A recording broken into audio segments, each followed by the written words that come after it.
On an island, there was a man named Washio who used to teach some monsters how to make snow using magic. He would often encourage them, saying that with practice they could master it too. One day, a monster with an octopus-like appearance approached Washio and said she wanted to become a human when she grew up. Blushing, she confessed that she planned to marry Washio in the future. This made the other monsters upset, as they also wanted to marry their teacher. Washio started to wonder if marrying him was the real reason the octopus-like monster wanted to become human. She explained that she felt different from humans because of her 8 arms and many suction cups. Thinking Washio might find her disgusting, she became sad and cried, fearing he would come to hate her. To her surprise, Washio picked her up and reassured her. He disagreed with her assumption and with a smile told all the monsters something important. In another time and place, there was a school called Munis Inium Real Academy in the Kingdom of Medium.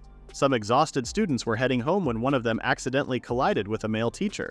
The man quickly apologized, but a female student overreacted. The girls hurried away, expressing their disgust because they had bumped into old Washio, who had an old man's smell. Washio sighed, feeling a bit hurt by the fact that everyone had given him a nickname and accused him of being smelly. A girl walked into the school with a suitcase. She looked around and Washio couldn't help but admire her beauty. He caught himself thinking about something inappropriate and slapped himself. It was the first time Washio had seen her and he wondered why she had a suitcase. Curious, he asked if she needed help finding her classroom. The girl was surprised, smiled, and gave him a tight hug. Feeling awkward and assuming it was a prank, Washio asked her to let go. Other students looked at him disapprovingly.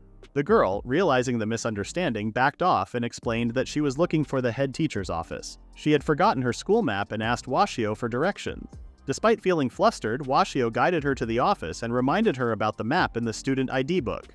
The girl opened her luggage and started crying when she saw she had the wrong one. She got really worried because she forgot to bring her books. Washio knelt down and reassured her that it's normal to make mistakes when you're in a rush. He told her to stay calm so they could fix it. The girl felt grateful and thanked Washio. He also mentioned she could replace her lost ID book. The girl remembered his advice about staying calm to avoid mistakes. Washio said it was something he learned from his past experiences as an office worker. He chuckled as he reminisced about his old job, but then he got quiet, lost in thought. The girl didn't understand a word he said and Washio quickly changed the subject, trying to leave. She watched him go, feeling disappointed that he didn't seem to notice how she felt. Later, in the busy teacher's room, an elf teacher rubbed some papers on Washio's head, instructing him to fix the questionnaires. Washio then informed the elf Limnoa that he was going to be busy cleaning the residences. Limnoa advised him to come up with a better excuse next time. He kept saying that odd jobs suited Washio, unlike himself, who attended the Louvre Division of Magical Studies as a consultant and effortlessly won a tournament. Washio just scratched his head and exclaimed how it was an honor to help someone as talented as Limnoa. The elf glared at Washio, laughed, and left, calling him a miserable man. That evening, Washio trudged home, feeling exhausted and hungry. He went past a loud tavern, glanced at it, but chose to keep walking since he had no money. He walked in quietness until he arrived home. Surprisingly, the housekeeper greeted him warmly and offered some leftover dinner. Washio said sorry for the trouble. The housekeeper then advised Washio to find a wife who could cook delicious food for him. Washio chuckled, saying that as a low-ranking teacher, it wasn't likely. The housekeeper agreed and went away. Washio felt depressed and silently went to his room. He entered his untidy room, sat down and took a few bites of the food he had just received. He lay there quietly, reflecting on what the housekeeper had said. He decided to take a shower to clear his mind and remembered how, 10 years ago, he used to work in an office with no prospects for the future. Back then, he didn't have a girlfriend, and one day, while reading a book of famous quotes on his way home, he unexpectedly got summoned to another world. He was hailed as a hero from a different world, gifted with magical abilities. However, he was conflicted with his mission when he realized that monsters were also living beings. Despite trying to save them, the monsters got caught and used for experiments. Washio opens his eyes, having dreamt such a nightmare. He gasps for air, recalling how he couldn't meet everyone's expectations and ended up as a regular teacher at Real Academy. He starts a new life in a new world, but hasn't achieved anything incredible or the harem he always dreamed of. He's just an old man who can use a bit of magic. As he smokes, he remembers the times when he taught some young monsters. He smiles, thinking about the fun he had with them, and decides to go to sleep. The following morning, Washio made it to school on time, and Limnoa teased him about having an old man's smell. The principal then announced that a monster girl would be joining the school, leaving Washio puzzled. Limnoa assumed that someone like Washio might not be familiar with monster girls and went on to explain. He shared that monster girls, with their various mutant species, were considered to have superior intelligence compared to elves. Despite originally being monsters, they took on a human appearance, especially resembling young human girls with beautiful looks. Limnoa pointed out their exceptional physical abilities and mentioned that not much was known about them since only a few existed. Washio complimented Limnoa's knowledge, but the elf dismissed it as common information, reminding Washio that as a biology teacher, he should be familiar with such things. Nervously, Washio smiled and claimed he specialized in lower-ranking monsters. Limnoa continued by explaining that due to these mutated monsters, the government and military officers had promised them a good future as part of the elite. The door opened, and Limnoa was surprised to see a monster girl joining their school. The school director introduced the newcomer, revealing it to be the lost girl Washio had bumped into the day before. The girl Claudia from the Kraken species introduced herself. All the teachers were keenly observing her, particularly her face and overall well-being. Washio quickly identified her as the lost girl. The school director then explained that during Claudia's first week she would receive guidance from a teacher after completing a comprehensive exam. However, Claudia exclaimed that she had already chosen a teacher. She walked past some teachers and stopped in front of someone, telling them that it had been a long time. She extended her tentacles in front of Washio and smiled. However, Washio, who was just freaked out, didn't say anything back as a response. Claudia was disappointed that Washio hadn't realized it yet, and Washio claimed he didn't know any monster girls. Just then, Washio recalled an octopus girl from the time when he was teaching young monsters. Claudia then said it had been a long time since she last saw Washio. In the past, Washio had saved her and reached out to her tentacles. However, right now, he could hold her human hands. Claudia reminded him about the time when Washio saved her. She smiled and told Washio that she had finally become a monster girl. Of course, we all know her goal. A few days later, Washio was running late for work again and had just left his apartment. Suddenly, someone called out his name. It was Claudia. She offered him a ride and wrapped her tentacle around his arm. Claudia sprinted like Usain Bolt while Washio tried to keep up, waving behind her. Later in the classroom, Washio thanked Claudia. It was the first time he'd been early all month. Claudia promised to give him rides every morning. Washio couldn't believe he was suddenly in charge of the creature he'd saved before. The next day, Washio was happy to see the octopus-like creature had transformed into a monster girl, unrecognizable from before. Claudia praised him, but Washio just laughed. Other teachers protested, saying it wasn't fair to decide things this way. However, the school director gave 2 thumbs up, approving of Washio. Claudia felt relieved that decisions had been made. Limnoa stepped forward and proudly declared that as a ranked A teacher, he was more suitable than a ranked E teacher like him. Claudia politely declined and asked Limnoa not to address her as Washio-sensei, based on her rank, as it was impolite. Limnoa was left speechless and the other teachers chuckled at his expense. Washio worried that he might have upset Limnoa. Claudia noticed his concern and inquired about it. Washio brushed it off, claiming it was nothing, and then asked how Claudia's first 3 days at school had been. Claudia happily shared that the classes were enjoyable, especially Washio's biology class. Washio was pleased to hear that, but quickly changed the subject and handed Claudia a form regarding her future. He expressed his belief that someone as talented as Claudia had a bright future ahead, particularly as a monster girl. He assured her she could easily rise to become a high-ranking officer. Claudia held her hands tightly on her thighs and pondered if she truly had no other option. She then admitted something that her classmates had mentioned to her. They kept urging her to recommend them to the King's department once she got in because she was a monster girl and they hoped to use her connections. She said even the teachers had hinted at the same thing. They told her she was a student with great potential and deserved an education at that level. She questioned if she really had to meet everyone's expectations and go through with it. Washio was too shocked to respond until he advised her not to seek advice from someone like him and suggested asking a more qualified teacher instead. Claudia sadly gazed at him and reminded him that he was her designated teacher. Washio couldn't say anything more and left the room. Claudia was clearly upset. During lunchtime, Washio went to get a simple menu, and Claudia wondered if it would be enough for him. She reminded him that not eating well was bad for the body. Washio said he was broke. Claudia then showed her form saying she had finished it. However, someone grabbed it from her and surprisingly, it was Limnoa. He crumpled the form when he discovered that a monster girl was only planning to become a teacher. He told her to reconsider because she was a monster girl who should aspire to something greater. Claudia was scared and speechless. Washio then stepped in and said that a teacher should respect a student's decisions and dreams. Limnoa snapped, smacking Washio's food tray to the ground and saying it would be a great loss for the world. Everyone wondered if the two teachers were fighting. Limnoa said that someone talented like him should be in charge of Claudia, who was also talented. With his weak heart, Washio agreed with Limnoa's words. The elf continued to scold Washio and ordered him to request a change from the director. Just then, Limnoa let out a surprised shriek as a tentacle tapped his cheek. He turned around and spotted Claudia, who was asking him to stop bothering Washio. She talked about how Washio had been an amazing teacher, always supporting her dreams from the beginning. Back when she was disliked by everyone, Washio had advised her to know herself. Everyone around them, especially Lim Noah, was puzzled by what Claudia meant, because it was an unfamiliar phrase to them. Claudia explained that it was something Washio had told her a long time ago. She had been told to discover her own strengths and use them to her advantage. Washio stopped for a moment, remembering when he used to teach small creatures.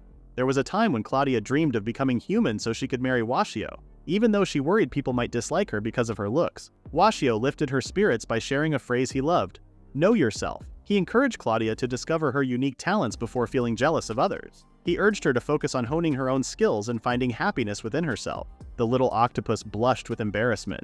Washio explained that his advice was just his personal take on the phrase. He assured Claudia that he supported her dream of becoming human and would help her however he could. That simple sentence had helped Claudia fulfill her dreams, and she could clearly remember Washio and his words all this time. Washio was happy to see the little octopus evolve into a monster girl. Claudia said it was Washio who had made her realize her good abilities and exclaimed that only he could be her teacher in charge. Lim Noah still couldn't accept it and tried to say something. However, the other students agreed that Washio should just do it. Despite looking old and gross, they knew that Washio was not useless, just like how Lim Noah was claiming. They then continued talking about how annoying Lim Noah was, like he knew everything in this world and didn't respect a student's wishes. Washio noticed Lim Noah trembling and he realized that Lim Noah was crying. Feeling embarrassed, Lim Noah hurriedly ran away, blurting out a line as if he were a member of Team Rocket. Washio felt dazed by the sudden turn of events. Claudia suggested they should grab more food. Seeing how mature the little octopus was, Washio couldn't help but feel proud that Claudia had dreams of becoming a teacher. He felt happy about what he was doing and realized that he had forgotten something as simple as that. Remembering the past and the phrase he had told Claudia, Washio couldn't help but laugh as he realized that the phrase had come back to him like a boomerang. It made Washio realize that being a teacher was a good thing. The two then stopped in front of the food stall, and the touching moment was interrupted by Washio, who was borrowing money from a student. Shortly after, during Washio's biology class, Washio talked about how Claudia could use poison, powerful magic, and inhuman strength. Claudia showed her strength by crushing a huge boulder with a single tentacle. The class ended, and the students were amazed by Claudia despite her cute and fragile appearance. They were surprised to see more students attending the biology class lately.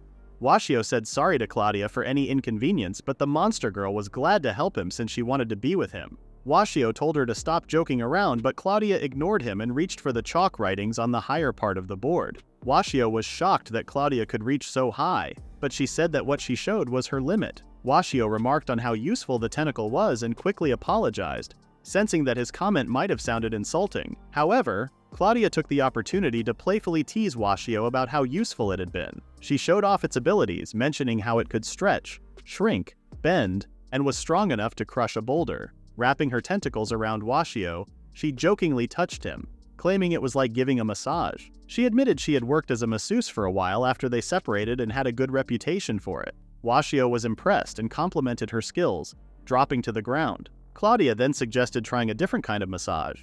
Slowly, she moved her tentacles a bit lower and slipped them into Washio's pants. As Washio began to pant, Claudia stopped and said she was only joking, wondering if she had made Washio nervous. Washio looked disappointed for some reason.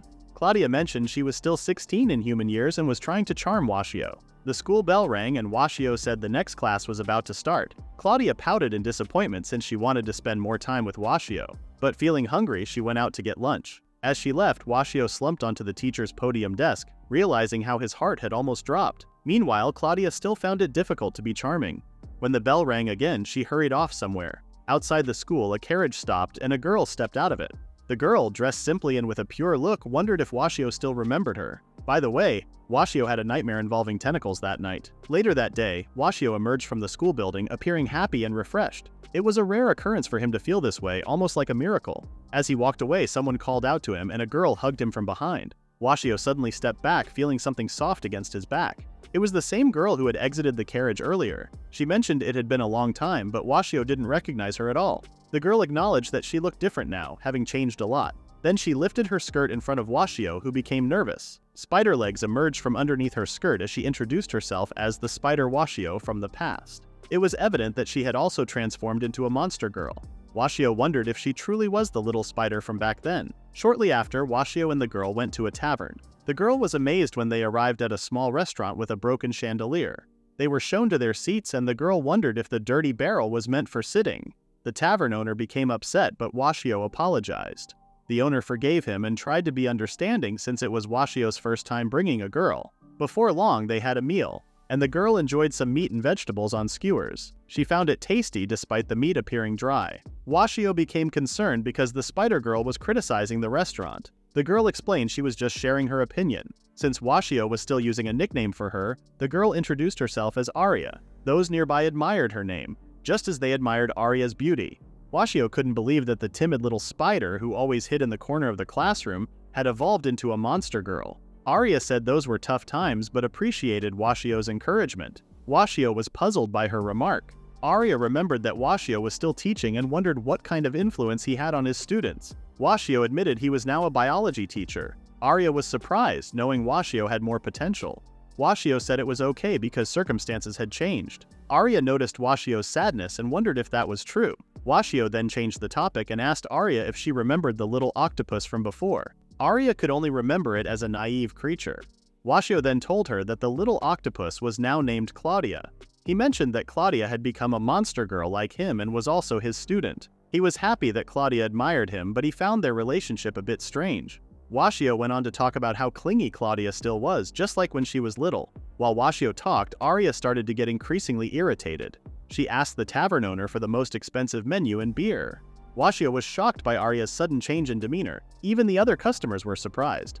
Their meal had ended, and Aria started to wonder if it was okay for Washio to pay for everything. Washio laughed and said he could survive on bread for a week. Then he offered to walk Aria home, but her carriage arrived just in time. Washio realized Aria must be wealthy. Before she boarded the carriage, Aria hugged Washio and expressed her hope to see him again, telling him how happy she was to meet him once more. Washio smiled proudly and watched her leave. As the carriage departed, Aria found herself giggling, her spider legs extending out. She couldn't believe she had finally achieved her dream of hugging her teacher with human hands. But her mood shifted when she remembered Washio happily mentioning Claudia. She felt a pang of jealousy that Washio was talking about another girl in her presence. Then she noticed a wrapped gift beside her and realized she had forgotten to give it to Washio. Determined to catch up with him, she made up her mind. In the meantime, Claudia went back into the classroom looking for Washio, where a student informs her that he's gone with a beautiful black-haired girl, surprising Claudia. Aria had gone back to where she had last seen Washio, but he wasn't there. Feeling worried, she decided to wait until the next day to look for him in class. Suddenly, she heard people yelling about a fire at the church. Aria rushed over and saw flames engulfing the building. People were frantic, searching for doctors to help the burn victims. Outside, children were crying and a nun pleaded to be allowed back inside because there was still a child trapped within. Aria asked the nun if it was true, and the nun explained how the children had been playing with a candle while she was out buying food. She begged for help, and Aria promised to take care of it. A man had tried to stop her, but Aria went inside the burning church anyway. Everything inside was engulfed in flames.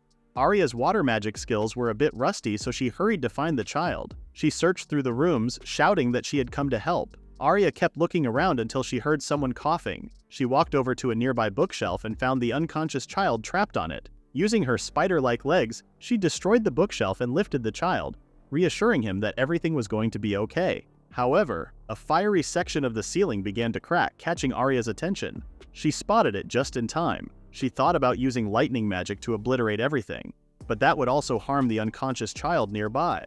As the debris fell, someone swiftly slipped a ring onto their finger and a portal cracked open, revealing a demonic hand emerging from it. A demon-like creature emerged fully, and Washio cast a spell called World Over Water. With the summoned creature's help, Washio used water magic to create a protective bubble around Aria and the child. Aria's eyes widened. It had been ages since she last witnessed Washio's magic. She realized that Washio's power was as potent as ever. Then she corrected herself. It was the magic of the kingdom's highest-ranked magician, known as the Golden Eagle. Washio chuckled, correcting her that he was now a biology teacher, and his hand suddenly began to ache. He was feeling the effects of aging. People were surprised to see that the church, which had been burning earlier, was now covered in water. They tried to figure out who was responsible for it. A kid noticed a fish made of water flying around the church. As she reached out to catch it, Aria appeared, carrying the kid who had been trapped in the burning church. The sister checked on Aria's condition, while others called for a doctor to examine the unconscious child. Aria mentioned that she had already used healing magic on the kid, but suggested letting a doctor confirm the child's health. The sister felt grateful to Aria for saving the child.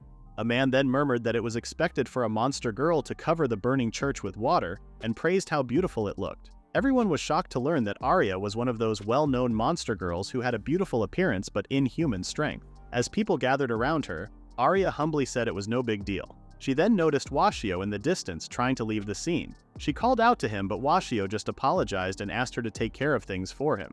In the end, Arya was left surrounded by people. After some time, the water covering the church finally disappeared.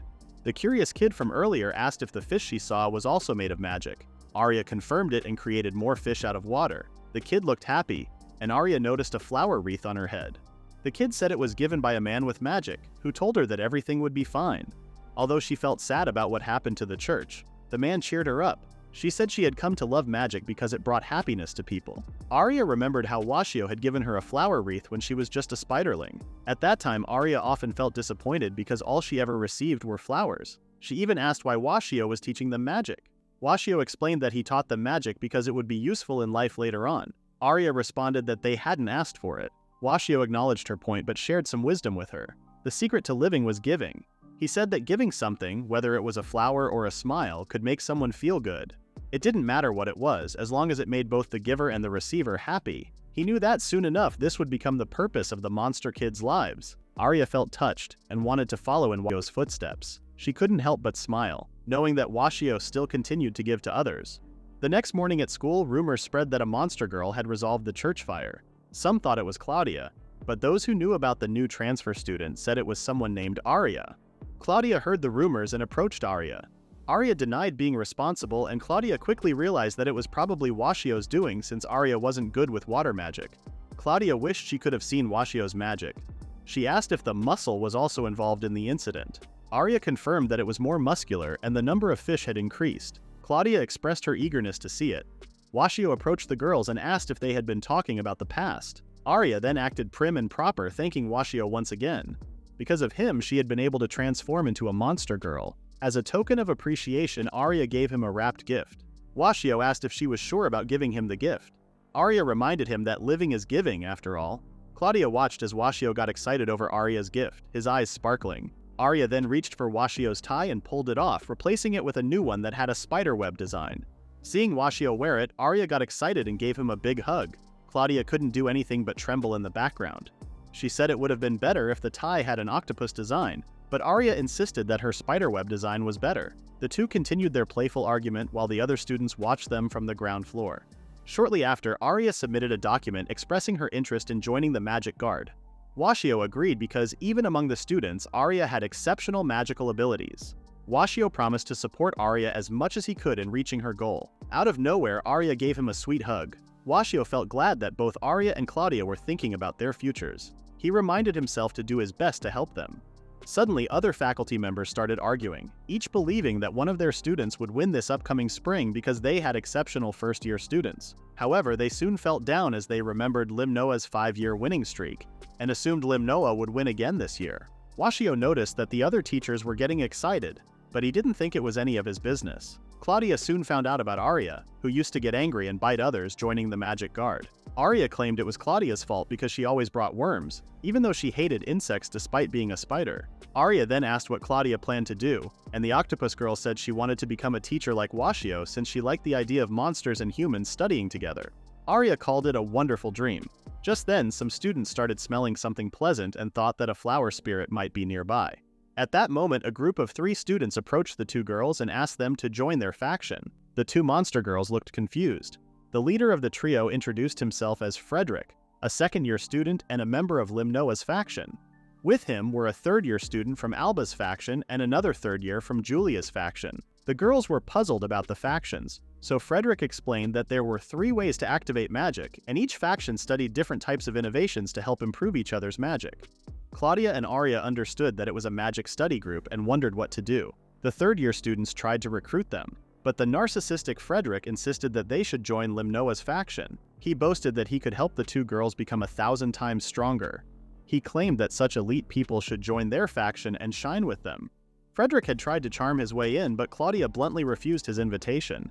She couldn't come up with an excuse, and Arya said it wasn't right for someone like Frederick to decide what others should do. A third-year student attempted to invite them as well, but got rejected too.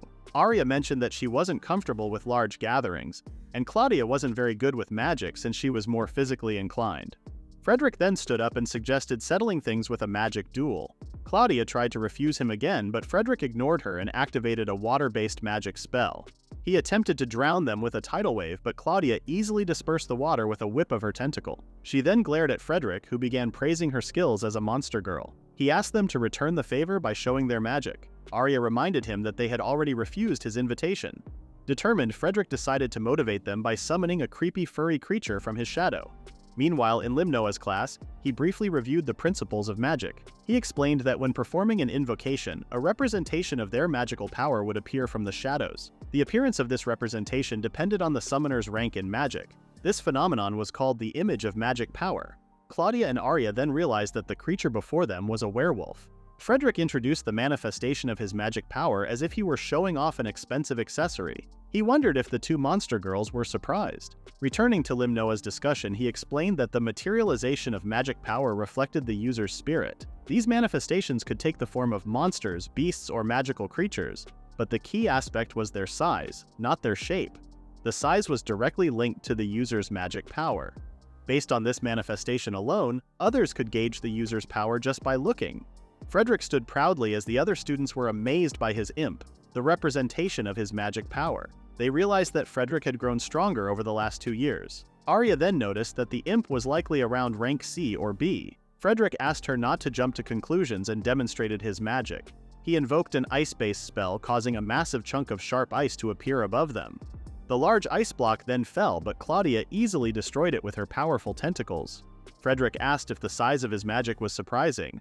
By reciting his spell perfectly, he could make his magic stronger, allowing him to use A-ranked magic. He then mentioned that Limnoa, the supervisor of their faction, could triple the power just by reciting his spells. He said it wouldn't be long before Limnoa earned the gold title. After that, he asked the girls if his display of powerful magic had impressed them. The students around them continued to praise Frederick, but they were more impressed by how easily Claudia handled Frederick's magic. However, the two monster girls found the display disappointing. It wasn't weak, but compared to Washio's magic, it was insignificant.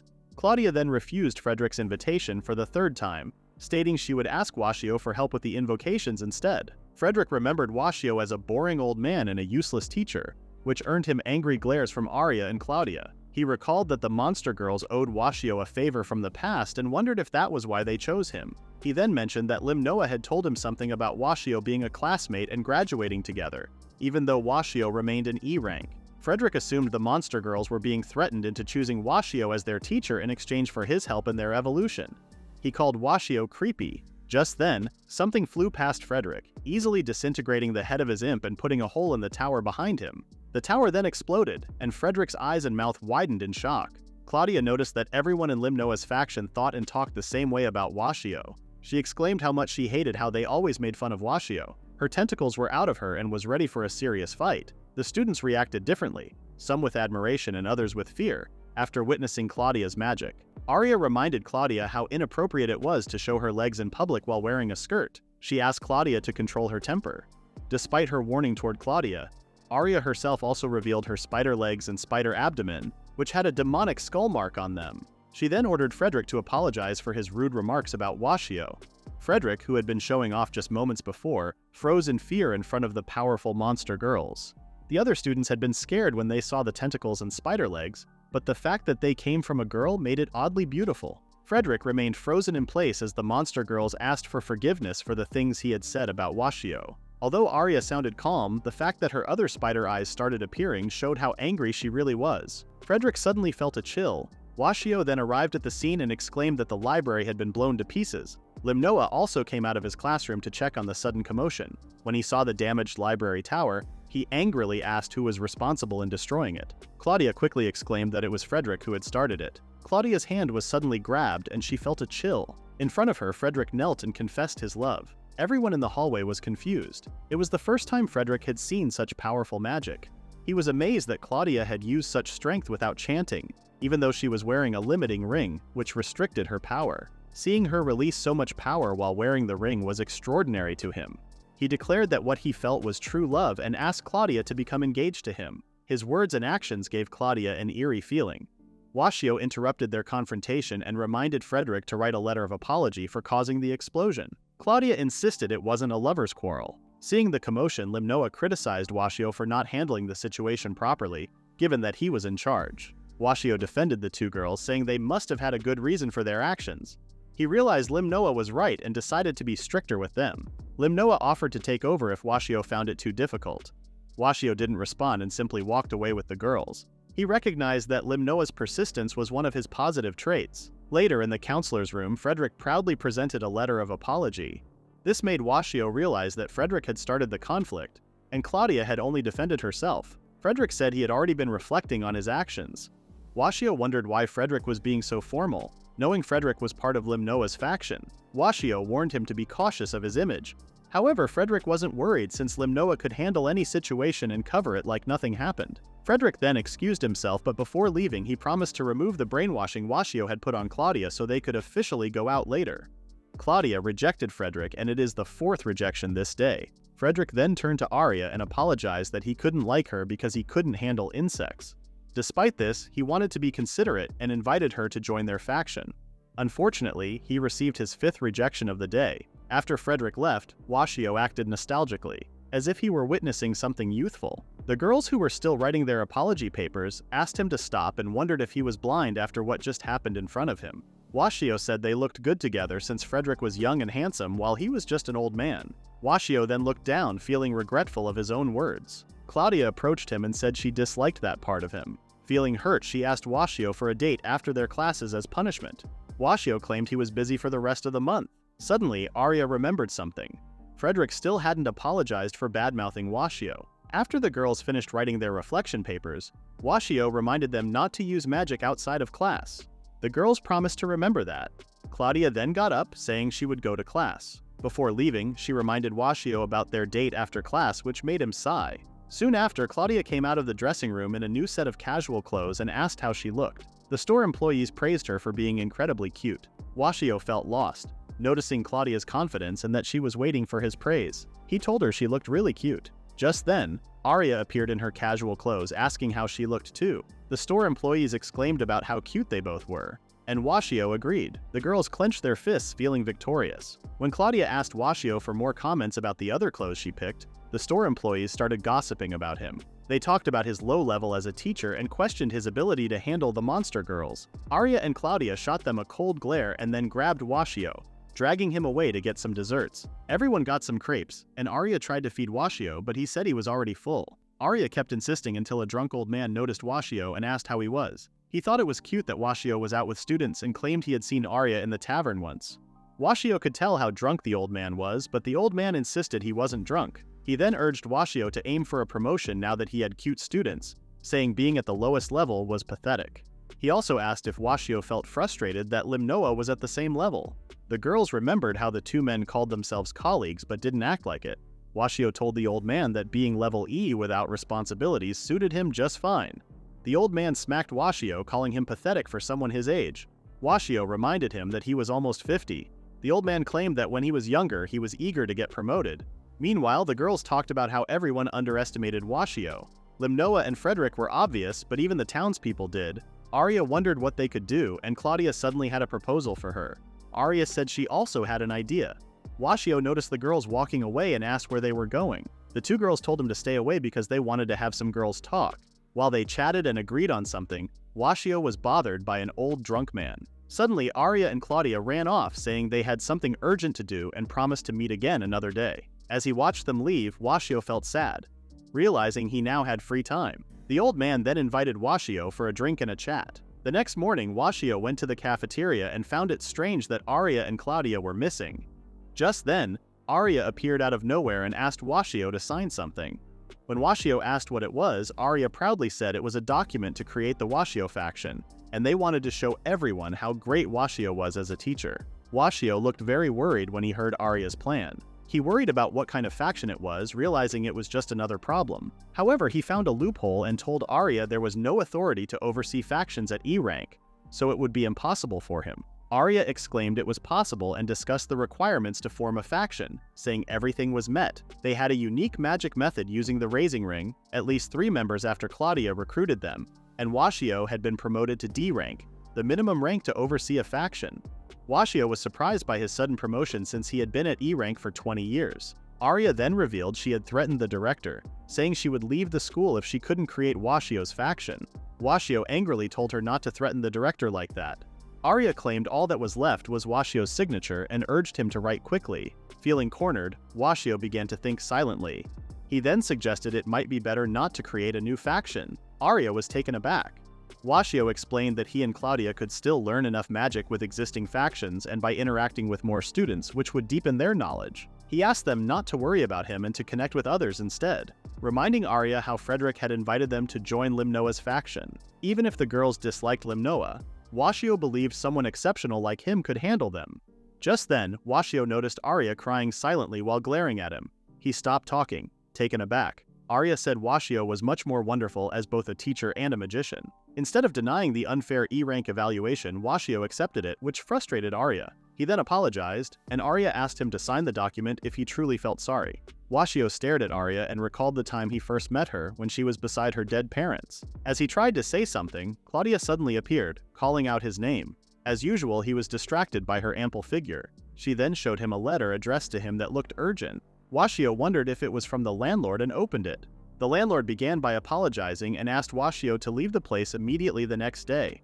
His son was taking over the management and didn't want Washio to stay. Washio was speechless, realizing he would be homeless the next day, right before turning 50. He looked conflicted about his current situation. Arya bowed and said it didn't matter if Washio was doing it just for a place to sleep. They wanted to learn from him. Seeing Arya's proud bow made Washio smile. He pretended to be impressed by Arya's enthusiasm, and Arya responded with thanks, matching his excitement. Washio reminded them that the document wasn't signed yet. As Washio held the pen tightly, ready to sign, he remembered how a faction operated. He realized that a supervisor like him was only needed in a formal sense, similar to a cultural advisor who showed up occasionally. He didn't have much to do while enjoying a pay raise and a free dorm room. His thoughts drifted to the monsters he had encountered before. After thinking for a moment, he finally moved his hand and signed the document. Arya celebrated when Washio signed it, but Claudia noticed that Washio's name was misspelled as Watsuo. Arya angrily asked if Washio had done that on purpose and wondered if it was a moment of clumsiness. Washio had no response. Meanwhile, in a ruined tower, a capsule contained a Mecha girl with only 5% of her magic level remaining. Washio and the girls soon went to meet the director to request the formation of Washio's faction, which would focus on the Raising Ring. However, the director refused their request. Claudia, frustrated, demanded an explanation since they had already met the requirements. The director, who was wrapped in her tentacles, asked her to calm down and explained that there was already a faction using the Raising Rings. The girls were surprised and gave Washio a disapproving look for not mentioning this earlier. The director then asked them what a faction truly meant. He explained that factions existed to explore magic in various ways using different thoughts and methods, similar to research groups. The Limnoa faction specialized in vocal summoning, the Julius faction used simulated summoning with rings, and the Alba faction focused on ritual magic with incense. Each faction had its own research theme. After leaving the director's office, Claudia suggested finding another way, but Arya asked what they should do next. Even Washio felt cornered because he needed the dorm room that came with forming a faction. Now he had no choice but to beg the landlord to keep his room. Suddenly, Frederick showed up and called Claudia honey. He tried to flatter her, but Claudia, the octopus girl, kept pushing him away with her tentacles. She asked him to stop calling her that. Washio remarked on how close they seemed, but Claudia shot him a deadly glare and told him to stop saying things that upset her. Washio apologized and Arya comforted him. Frederick then mentioned that he had received a message from Limnoa for the girls. It was about the recently destroyed tower, which actually housed the magic reactor for the Limnoa faction. This caused them trouble, and they needed to go to the Tower of Ghosts to find a new magic reactor. It was the first time Claudia had heard of the Tower of Ghosts. Frederick explained that it was an old, crumbling tower connected to the third floor of the main building, and there were rumors that real ghosts appeared there. Claudia got scared since she found it frightening. Frederick tried to reassure her by saying that Washio would be with them, but Washio was also trembling with fear. Arya then decided that the whole group should go. She reminded them that it was Claudia who destroyed the tower in the first place, and suggested that it should be the three of them going. Even though he didn't want to go, Washio ended up in front of the Tower of Ghosts with the two girls holding onto his arms. He asked them to keep their distance, but Claudia was too scared. Washio muttered under his breath because he was also frightened by ghosts. He opened the door and decided to quickly find the magic reactor so they could leave the ruined tower as soon as possible. At the same time, Frederick informed Limnoa that he had already led the targets to the tower. Limnoa praised Frederick for his work. Frederick said he did it all for his beloved, hoping to join the Limnoa faction. Limnoa planned to scare Washio with the ghosts, then make a dramatic entrance to rescue the girls, showing them his skills as a teacher. He believed this was the perfect way to free the girls from Washio's influence. Frederick applauded him and they both fell silent, staring at each other. Limnoa then started talking about the core values of the Limnoa faction: intelligence, wealth, and pride. He looked forward to the arrival of the monster girls, and Frederick hoped Claudia would also understand their faction's ideals. With Limnoa's plan, he would take charge of the monster girls and they would return to the correct timeline. Meanwhile, back in the Tower of Ghosts, Claudia was breathing heavily while holding Washio down on the floor. Washio asked her to calm down, but Claudia couldn't take it anymore. She puckered her lips and closed her eyes as she leaned toward Washio's face. However, she stopped when her large chest pressed against Washio, who quickly noticed how soft they were. He warned Claudia that they were touching him, but she didn't mind and suggested he could touch more. Washio closed his eyes as he remembered what had happened before they ended up like this. Earlier, Claudia had clung to Washio's arm because the inside of the tower looked dark and frightening, even though it was midday. Washio reminded the girls to find the magic reactor that Limnoa had asked for, and to return quickly. As they began walking inside, Claudia got scared and asked if she could stay outside. Washio asked if she was afraid of monsters and ghosts, and Claudia quickly confirmed it. She was on the verge of tears. Suddenly, a door they passed by opened on its own. Both Washio and Claudia started trembling after seeing what had just happened. Suddenly, a ghost appeared behind them, causing Washio and Claudia to panic even more. They both had the same thought and immediately started running away, leaving Arya behind. Arya called out for them to wait, but in their fear, they accidentally stepped on something, triggering a pitfall trap. They couldn't do anything as they fell into the hole. Fortunately, they weren't injured because Arya used her spider threads to catch them. She told them to calm down as she pulled them back up. However, the trapdoor suddenly shut, cutting the threads. Washio and Claudia then fell to the ground but weren't hurt much. It was pitch dark, and they were shocked that a trap existed inside the tower.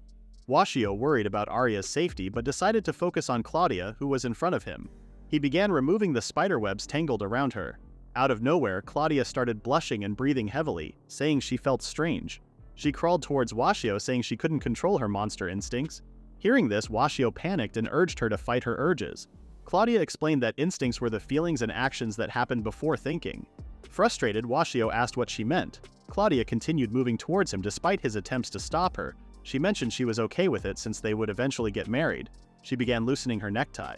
Washio, now even more alarmed, begged her to calm down, but he couldn't overpower Claudia, who had monstrous strength, and pinned him down. Just as they were about to kiss, the wall Washio was leaning on suddenly crumbled. They both fell about a meter to the floor, and Washio took the full impact with his aging body. Claudia's eyes returned to normal as Washio groaned in pain. He asked if she was alright, and Claudia assured him she was. Their attention then shifted to a nearby capsule containing a person surrounded by machinery. Washio wondered if it was a girl, but she looked more like a robot or something similar.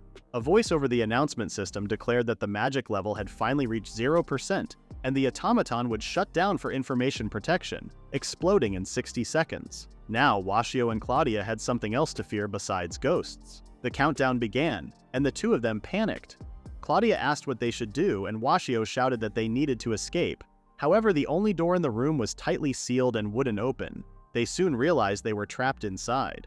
No matter how much Washio twisted the doorknob, it didn't open, indicating that they were trapped in the room with the automaton counting down to its self-destruction. Washio suggested that they should calm down first, as that would help them avoid panicking and increase their chances of success. Following his advice, Claudia managed to calm herself for a moment and then asked how they could escape. Noticing that the automaton was responsible for the countdown, Claudia proposed stopping it. Washio agreed and began searching for a manual. As he looked around, he found something: a magic book. When Claudia asked what it was, Washio wasn't surprised that she didn't recognize it, and decided to explain later. The two started reading the book, but Claudia said she couldn't understand the content. Fortunately, Washio grasped most of it. He approached the capsule and placed his hands on the glass. Closing his eyes, he visualized a massive door and then saw someone with large horns. He began a silent conversation with this horned figure, and magical energy began to spread throughout the room. The automaton stopped its countdown and resumed its regular operations. Washio let out a sigh of relief. Claudia was surprised and started calling Washio master instead of teacher. Washio said his magic was truly drained and that he had followed the instructions in the magic book. Claudia expected no less from someone known as the Golden Eagle. Washio asked her to stop using that title since it had been 20 years. Claudia insisted it was true and that she would always be proud to be his student. Realizing Claudia was his student, Washio began to remember the situation they had faced earlier.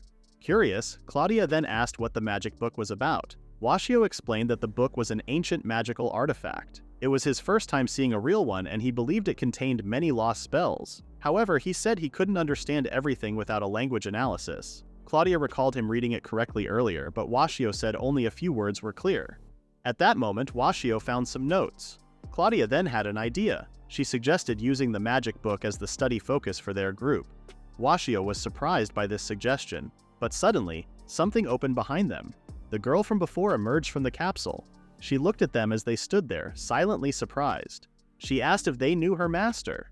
Washio said they didn't know him at all. She understood and stepped out of the capsule. Then she started shouting, calling out for her master.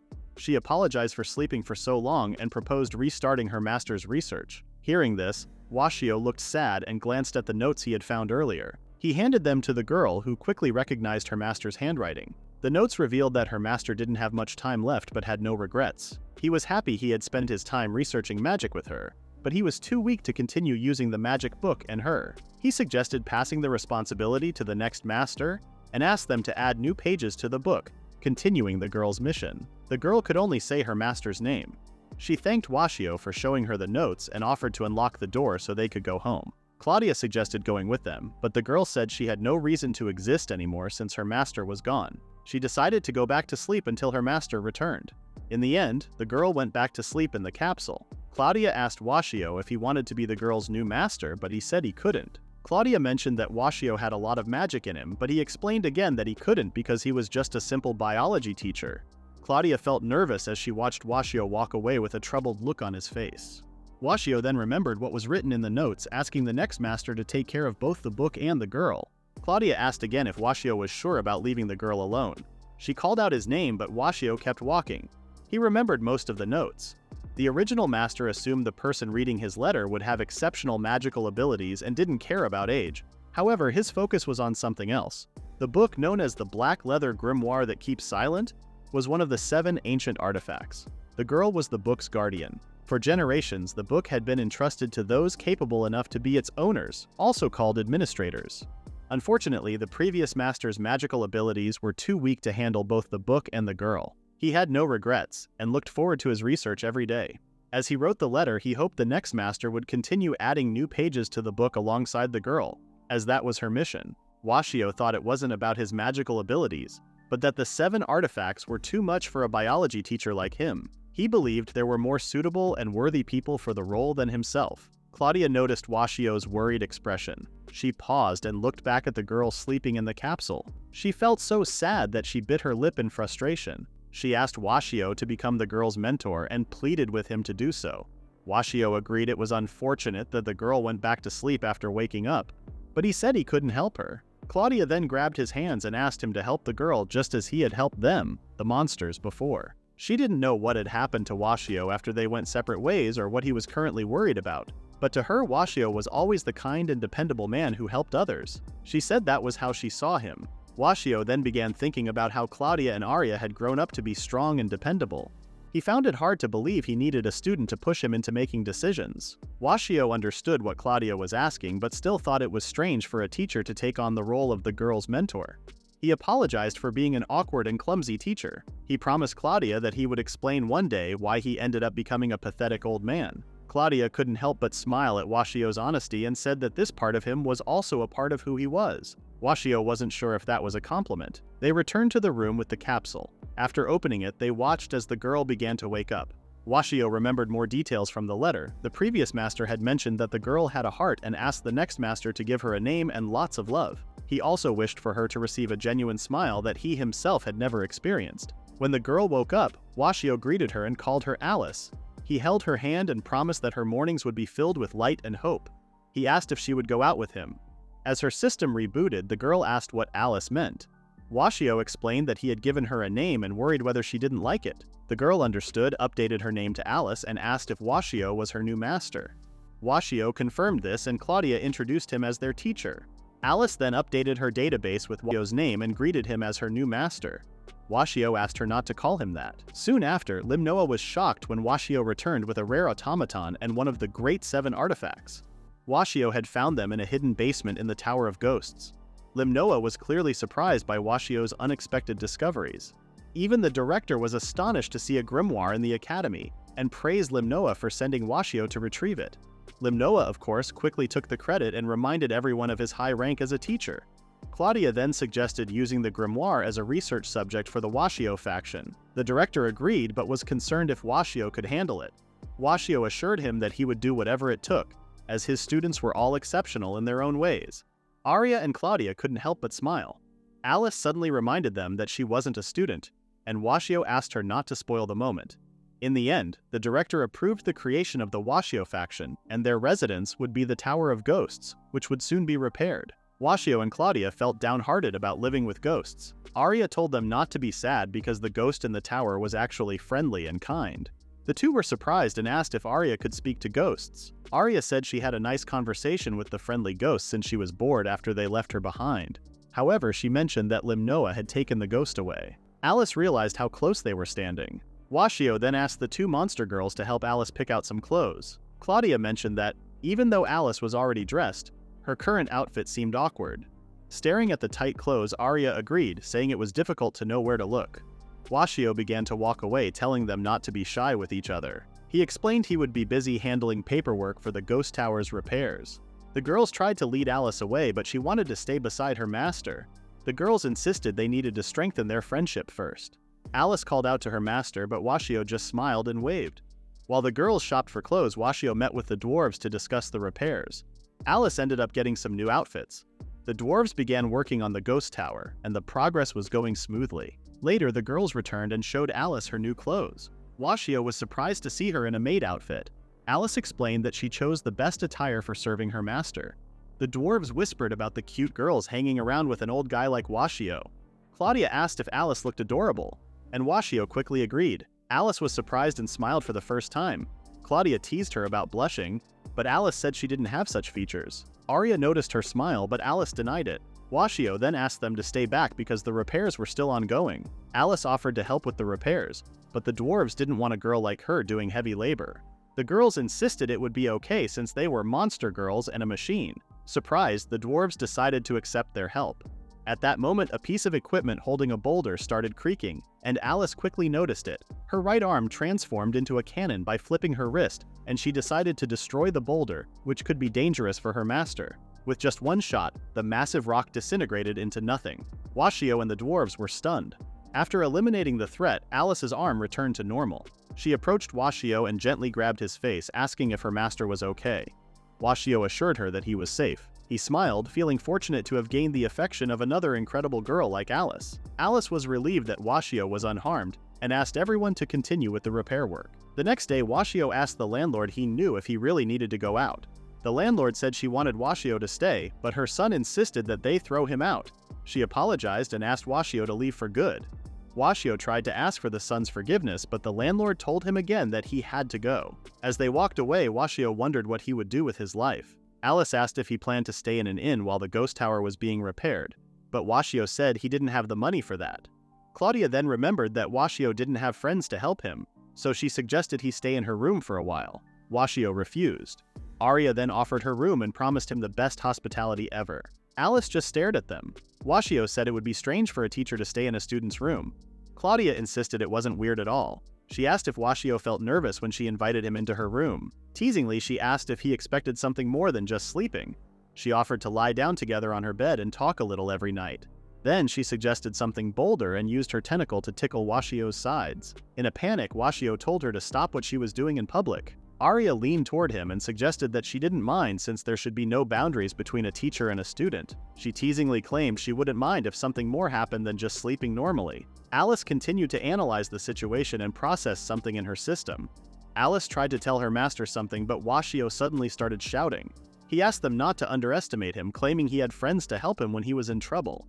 He insisted he had hundreds of friends and wanted to prove his popularity. However, the girls doubted his words.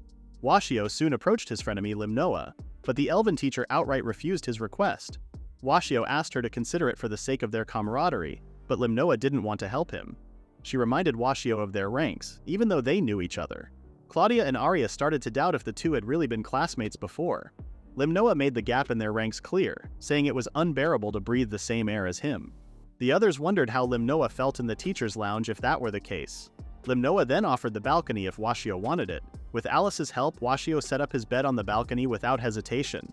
Limnoa panicked and asked if Washio was really sure about taking over the balcony. Washio was totally fine with it, but Arya and Claudia were not. They dragged Washio away. Afterward, Arya teasingly suggested going to one of their rooms. Both Arya and Claudia were excited to have Washio in their rooms. Washio refused to stay in a student's room. Just then, Alice raised his hand silently, leaving the others confused. In the end, Washio decided to stay in the room with Alice's capsule. He said he should have stayed there from the start. Alice couldn't help but agree and gave Washio a cold look. Washio said goodnight to Alice and went to sleep. Meanwhile, Alice laid down in her capsule and greeted her master. That night, Washio suddenly had a dream about his past as a hero. He walked through a ruined village and began breathing heavily in his sleep. He remembered seeing a weak baby octopus, and his heart tightened as he recalled heavily bombing a place with explosion magic. There had been a time when he stood on a mountain of dead monsters he had killed. However, that realization struck him hard. Washio woke up to see a humble pair of melons. He realized Alice was in front of him and started to freak out. Alice asked if she had woken him up. Washio wanted to know what Alice was doing. She explained that she noticed he was having a nightmare and decided to give him a hug. Washio insisted he was fine and asked her to let go. However, Alice analyzed the situation and suggested they stay in their current position a little longer. She promised to always be by his side so he could sleep peacefully.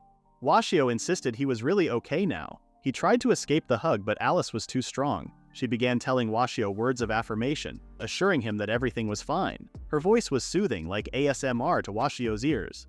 Gradually, he started to feel sleepy, calm, and comfortable. He noticed how warm Alice was and ended up closing his eyes. He wondered when was the last time someone had hugged him. After such a long time, it felt like he could fall into a deep sleep again. The next morning, the girls were shocked to see their dear teacher sleeping while being hugged by Alice. They became angry and called Washio the worst person ever. When Washio woke up, he asked what was happening. Alice gave the girls a silent stare. Doubts crept into their minds about whether Washio and Alice had done something more than just sleep. Washio felt hurt by their suspicions and asked Alice for help to explain things. Alice remained silent. As the girls realized why Washio had turned down their offers, they expressed their disappointment loudly. Washio asked them to stop using misleading words. He urged them to calm down and reminded them that Alice was an automaton. He insisted that Alice couldn't do the things they were imagining since she was not a living being. Finally, Alice spoke up and confirmed that she was an automaton, not a human. However, she stated that she had the necessary reproductive features and functions, possibly something like a Wombforce GTX 3080. The room fell silent as everyone looked at her body once more. The girls then gave a doubtful look to the worried Washio and began calling him indecent and shameless. Washio asked Alice if she was serious, and Alice confirmed that she was. Meanwhile, Limnoa worried about whether Washio had found a place to sleep and stay. That is the end of the recap at Chapter 18. Please look at the pinned comment down below about the next part.